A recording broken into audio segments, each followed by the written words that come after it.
deuxième grande partie, c'est l'évolution spécifique de l'Europe de l'Est et les jeux de miroir.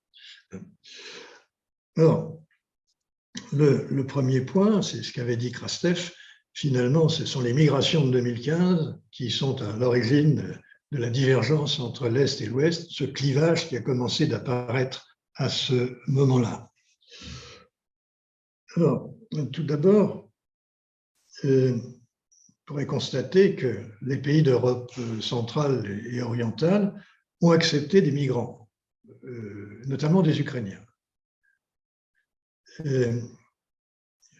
Mais pourquoi l'ont-ils fait et pourquoi refusent-ils d'autres migrants? D'une part, parce qu'il y a de la compassion, bien évidemment, et ils ont beaucoup de choses en commun. Ils sont quasiment des frères de colonisation par le communisme, le soviétisme. Première raison. Deuxième raison, une compassion. Ce sont surtout des femmes et des enfants qui migrent. Troisième raison, cette migration, où les hommes sont laissés en Ukraine, ne devrait avoir qu'un caractère temporaire. Enfin, c'est comme ça que c'est analysé dans un premier temps. Les foyers ayant vocation à se reconstituer en retournant en Ukraine quand la paix interviendra. Donc, il est plus facile d'accepter une migration temporaire qu'une migration définitive. Ce sont les premières raisons. Mais au passage, on voit que l'attitude n'est pas la même vis-à-vis de tout le monde, et notamment qu'il y a une allergie aux musulmans. Ça, c'est évident. Et les pays d'Europe centrale nous disent, nous n'avons pas de passé colonial. Donc, il n'y a pas de sentiment de culpabilité à l'égard de l'Afrique, du Moyen-Orient. Et en quelque sorte, l'immigration, c'est le deuxième round de la colonisation. Vous avez joué le premier round, il faut assumer le second. Donc, allergie aux musulmans. Deuxième grande idée, c'est une panique démographique. Il faut bien voir qu'à l'est de l'Europe, il y a en ce moment une panique démographique, notamment parce qu'il y a une très forte émigration des jeunes actifs, brillants, individualistes, c'est ceux qui ont plus de chance de faire leur vie à l'Ouest, parce qu'ils ont des connaissances, des diplômes, un savoir-faire. Donc, ils abandonnent leur pays dans le but de connaître une ascension sociale. Quelques chiffres. En Bulgarie, il y a 7 millions d'habitants et la diaspora bulgare, 2 100 000. Vous vous rendez compte, la partie qui a quitté la Bulgarie? Et bien sûr, c'est les plus jeunes et les mieux formés. 2 500 000 habitants ont quitté la Pologne depuis les années 90. 3,5 millions ont quitté la Roumanie. Et la Lituanie est passée de 3 500 000 habitants à 2 900 000. C'est les plus jeunes, les mieux formés qui s'en vont. Et sur place, vous connaissez un vieillissement accéléré.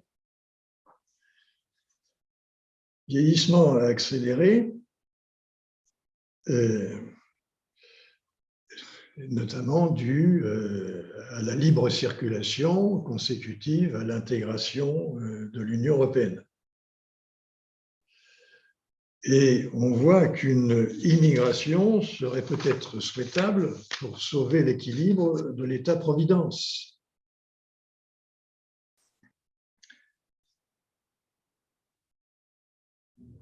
Alors, là, on peut laisser la carte un instant, Guy, pour voir dans les deux cartes qui sont là. La première, c'est l'origine des migrants. Et vous voyez, par exemple, que sur les frontières de l'Est, en Pologne, les migrants sont peu nombreux, 6 000 et quelques sur la période. Et on voit que en Europe, disons en Italie, en Espagne, il y a bien plus de migrants, et aussi dans l'ouest des Balkans. la Pologne est très réticente, alors que finalement, elle est peu concernée. Ce n'est pas une question de quantité, ce sont des préjugés qui sont là. Ce n'est pas une saturation que connaissent certains pays. Si saturation il y a, on serait plutôt du côté de l'Italie, voire de la France. La France a une très grande population immigrée. Donc, voilà, même pour sauver l'État-providence, ils n'acceptent pas la migration. Et il y a une révolte populaire contre la mondialisation, à la fois qui est à l'origine d'un appauvrissement et qui est aussi à l'origine des immigrations importantes. Et en fait, il y a une tentation de repli sur une souveraineté étatique qui est toute récente, disons à partir des années 90. D'autre part, il faut savoir qu'en Europe centrale et orientale, il y a une pureté ethnique qui a été établie manu militari au lendemain de la Deuxième Guerre mondiale. Des populations ont été déplacées et dans certains cas, il y a eu des esquisses de génocide. Donc, alors que les populations étaient très mêlées, il y a eu dans certaines régions une pureté ethnique qui a été établie. Donc, notamment quand il y a eu la séparation Grèce-Turquie, il y a des Grecs qui ont dû partir de Turquie vers la Grèce. Vous avez eu des reclassements qui sont intervenus. Alors, je n'entre pas dans le détail, mais ça vaut la peine d'être regardé de plus près pour bien comprendre aussi les attitudes actuelles de l'Europe centrale. Donc derrière ces déplacements successifs et ces épurations, concerne aussi la Pologne, les Juifs, etc., on ne revient pas là-dessus, nous avons des risques de conflits sociaux et économiques, si vous voulez, après les bouleversements de la libéralisation des économies des pays d'Europe centrale. C'est quand même une libéralisation brutale et une disparition de l'État-providence dont je parlais tout à l'heure. Deuxième raison, ce sont les conséquences de la mondialisation avec les délocalisations qui ont pu s'en suivre et un appauvrissement des pays qui n'ont plus une économie compétitive. Donc, risque de conflit économique et social pour ces raisons-là, des déceptions de la libéralisation. Un des exemples, c'est la désertification de l'Allemagne de l'Est. La réunification de l'Allemagne s'est traduite par une désertification rapide, brutale de l'Allemagne de l'Est, notamment par les jeunes les mieux formés. Mais nous avons aussi un risque de conflit culturel et sécuritaire par des migrations d'autres civilisations. Notamment quand il y a une immigration, ce n'est pas simplement des bras qu'on importe, c'est aussi une autre civilisation, des mœurs, et il y a un problème d'intégration. Le problème d'intégration qui peut être un problème, disons, numérique. Si on accueille trop de migrants en même temps, on a du mal à les intégrer. L'Allemagne, par exemple, est remarquable dans sa capacité d'assimilation. La France l'a été, mais elle ne l'est plus depuis une vingtaine d'années. Pour à la fois des raisons de concentration, trop de personnes qui arrivent en même temps, pour des raisons de localisation, quand les diasporas deviennent nombreuses et sont ghettoisées, eh bien évidemment, ça ne permet pas l'assimilation. Quand les migrants sont au milieu des régionaux, des natifs, eh bien, ils deviennent comme eux.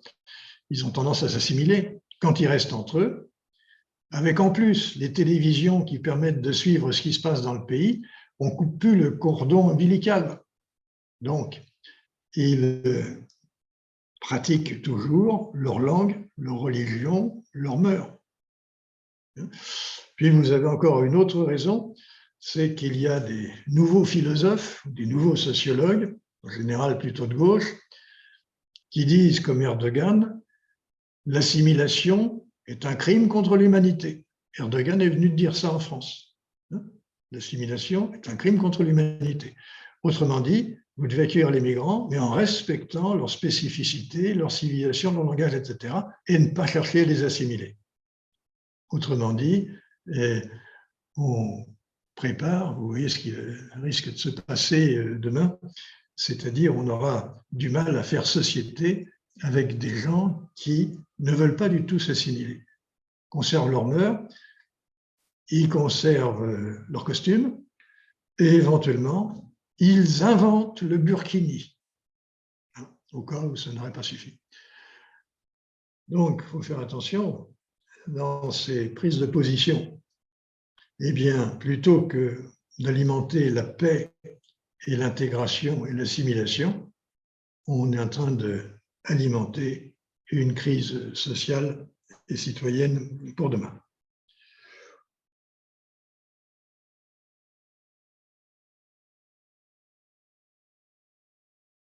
On est toujours dans l'évolution spécifique de l'Europe de l'Est, et là, on va s'attaquer à la confrontation des visions, au jeu de miroir dont on parlait tout à l'heure. Alors, dans le jeu de miroir, le premier, ce sera l'Ouest vu par l'Est. Comment l'Europe de l'Ouest est-elle vue par l'Europe de l'Est? Alors, en matière de migration, l'Est nous regarde et dit c'est simple, il y a un suicide rituel de l'Ouest. L'Ouest, en acceptant les frontières ouvertes, l'Ouest est en train de se suicider. Un homme, ce n'est pas seulement des bras pour sauver l'État-providence, c'est aussi une culture que l'on importe. Et c'est dans la cohabitation des cultures que le problème va se poser. C'est ce que disent les pays de l'Est. Alors l'Allemagne a une réponse, c'est l'assimilation. L'Allemagne a accepté notamment en 2015 plus d'1 million de personnes, mais ils se sont mobilisés pour enseigner l'allemand, pour faire en sorte que les nouveaux immigrants viennent occuper les emplois proposés et disponibles, ce qui ne fait pas tout à fait la France, puisque vous avez beaucoup d'employeurs qui ne trouvent pas à embaucher, et en même temps, vous avez beaucoup de chômeurs. Il y a un problème d'adéquation entre les deux. C'est pour ça qu'on est en train de modifier les règles du chômage en ce moment. Donc, migration, suicide de l'Occident. Il dénonce aussi la fin de la morale chrétienne. Tout simplement parce que c'est d'une part la fin de la pratique de la religion chrétienne. La chrétienté est estompée par la sécularisation. Mais lorsqu'on en est encore à la sécularisation, ça veut dire que la République pratique les valeurs chrétiennes, sans transcendance, mais sont les mêmes. L'étape suivante, c'est qu'on ne pratique plus les valeurs chrétiennes. Et c'est le constat par les réformes sociétales qu'accepte l'Occident. Pour respecter la liberté individuelle, eh bien, on laisse faire en Occident tout ce que les innovations techniques permettent de faire, notamment la PMA, la procréation médicalement assistée, et la GPA, gestation pour autrui. L'euthanasie, c'est un pays, c'est un débat en France, mais il y a déjà le suicide assisté existe déjà dans d'autres pays européens. Vous voyez qu'on s'éloigne des valeurs religieuses. Vous avez dans les réformes sociétales les mariages homosexuels. Vous avez aussi une acceptation du wokisme. Et même le wokisme est régnant dans les universités, dans les campus américains, et en voie d'importation en France, avec la cancel culture. Quand certains philosophes veulent parler dans une université, vous avez une interdiction par des minorités d'intervention. Le mâle blanc, autrefois dominant, est aujourd'hui très contesté dans sa domination, et parfois même interdit de réunion. Vous avez des réunions racisées, les blancs à l'extérieur. Vous avez un féminisme exacerbé. Alors, autrefois, ça se pratiquait, mais à l'intérieur des foyers, les voisins n'étaient pas au courant. Tandis qu'aujourd'hui, le féminisme exacerbé, c'est des syndicats qui imposent des modifications de comportements collectifs, voire de droit. Le racialisme, le choix du genre. J'ai entendu encore ce matin des fabricants de jouets qui expliquaient, pour faire de la publicité, que pour eux, les jouets n'étaient pas genrés. Les filles peuvent avoir des mitraillettes et les garçons habiller des poupées. C'est pas genré. C'est un progrès. Vu à l'ouest, bien évidemment, vu par l'est, c'est une dégénérescence civilisationnelle. Alors, vous avez aussi une souveraineté de l'individu à l'ouest qui peut menacer la souveraineté de la nation. On donne tellement de liberté aux individus que l'obligation collective parfois a du mal à s'imposer.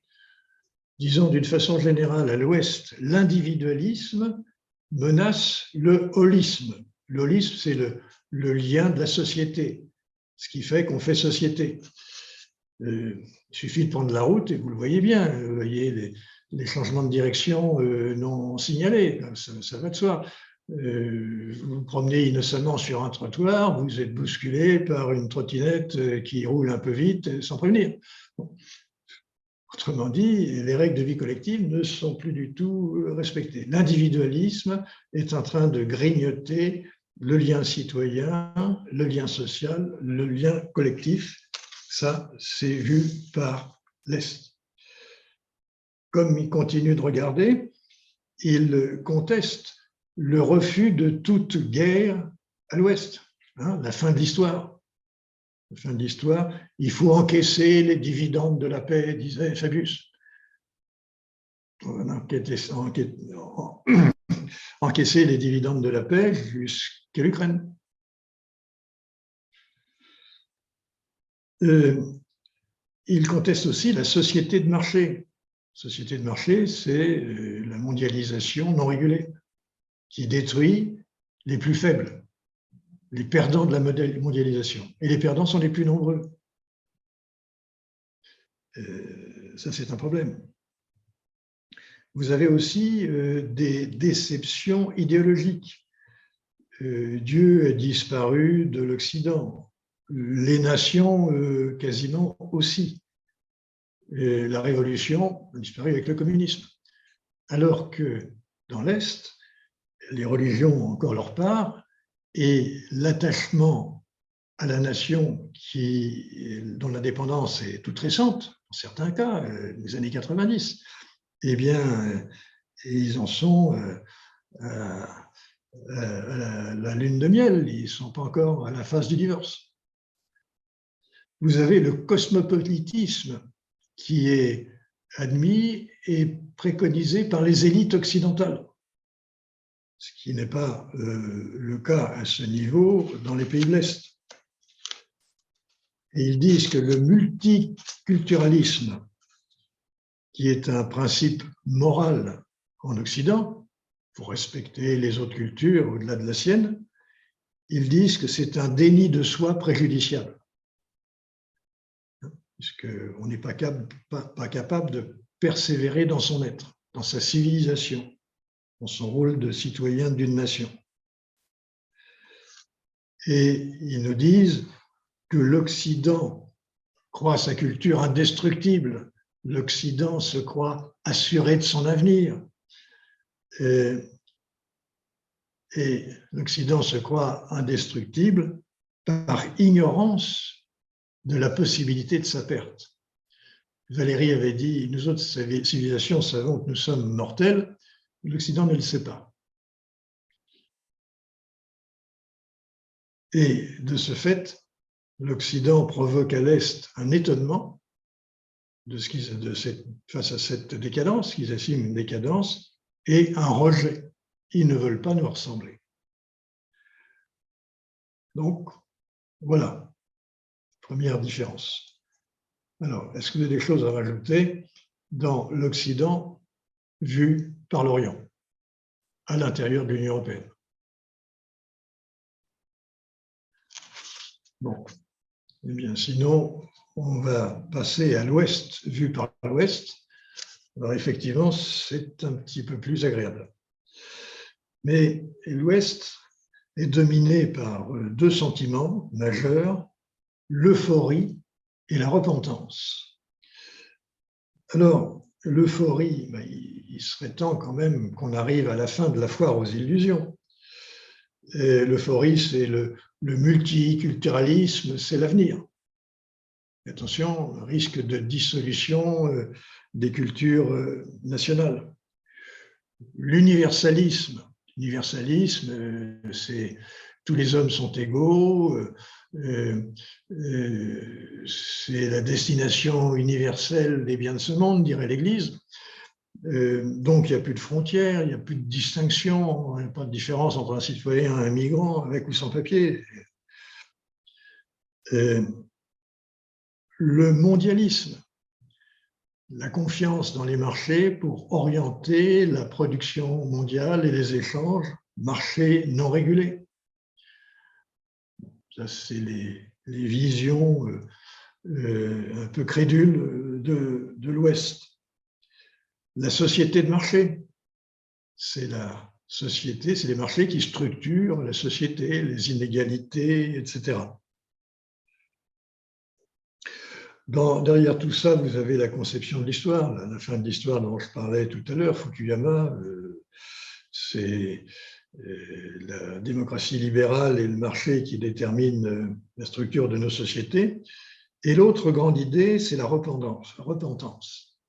Repentance du colonialisme, et vous retrouvez le wokisme. Et dans le wokisme, il y a la repentance du racisme dont on a fait preuve lorsqu'on a colonisé certains États qui étaient en retard de civilisation par rapport à la nôtre. Vous avez repentance à l'égard du statut des femmes qui étaient dominées trop longtemps, etc. Repentance aussi quand on refuse à un enfant de choisir son genre qui n'est pas celui que la nature lui a donné. Vous vous rendez compte jusqu'où on va? Donc, les migrations ont tendance à contester les droits de l'homisme. Par exemple, le pape, quand il va à Lampedusa en disant « accueillons toute la misère du monde », vous aviez un Premier ministre français qui disait « la France ne peut pas accueillir toute la misère du monde, elle doit prendre sa part, mais seulement sa part, ce qu'elle peut supporter ». Alors, le même pape fait un dédoublement de personnalité parce que souvent, quand il revient de voyage, il tient une conférence de presse dans l'avion au moment du retour. Et bien souvent, le jésuite redevient rationnel. Et il dit, mais il faut que les pays accueillent ce qu'ils peuvent accueillir, c'est-à-dire ce qu'ils peuvent accueillir sans pratiquer la ghettoisation, mais en pratiquant l'assimilation. Et là, on retrouve un pape qui ressemble aux dirigeants des démocraties libérales. Accueillons ce que l'on peut accueillir dans des bonnes conditions, notamment d'assimilation et d'égalisation des droits entre les autochtones et les immigrés. Et d'autre part, les citoyens revendiquent le droit des peuples à la continuité historique. Il y en a un qui est intéressant, qui a bien illustré tout ça, c'est Pierre Manant, à la fois un philosophe et en même temps un chrétien. Mais un chrétien qui prêche contre le pape de Lampedusa, en disant il y a aussi un droit à la continuité historique, et en plus, si vous voulez que l'accueil des migrants perdure, il faut que les États perdurent, parce que si vous contribuez à démolir les États, ils ne pourront plus accueillir puisqu'ils n'existeront plus. Vous allez organiser l'anarchie. Voilà. Attention, ces analyses, ce n'est pas simplement des réflexions philosophiques qui ne se réaliseront pas. Je pense que si nous n'analysons pas ce qui se passe effectivement, eh bien, nous risquons la disparition dont annoncée par l'Est en disant vous n'avez pas connu la disparition de puissance. Nous avons vu l'URSS se dissoudre sous nos yeux, très vite. Donc, croyez-en notre expérience, c'est possible si vous n'y veillez pas. Les frontières ouvertes, ce n'est pas seulement de la liberté, c'est tout simplement une insécurité. C'est ce que nous dit Huntington, le choc des civilisations. Il dit, ne voyez pas que des frères et des enfants de cœur dans les migrants autour de vous.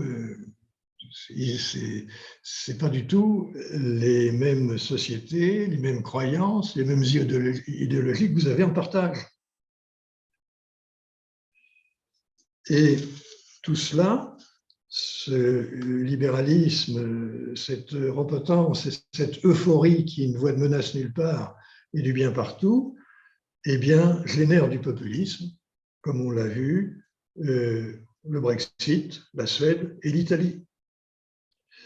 Ce qui serait souhaitable aussi, c'est ce que l'Ouest commence à penser, c'est qu'on arrête de vouloir exporter la démocratie.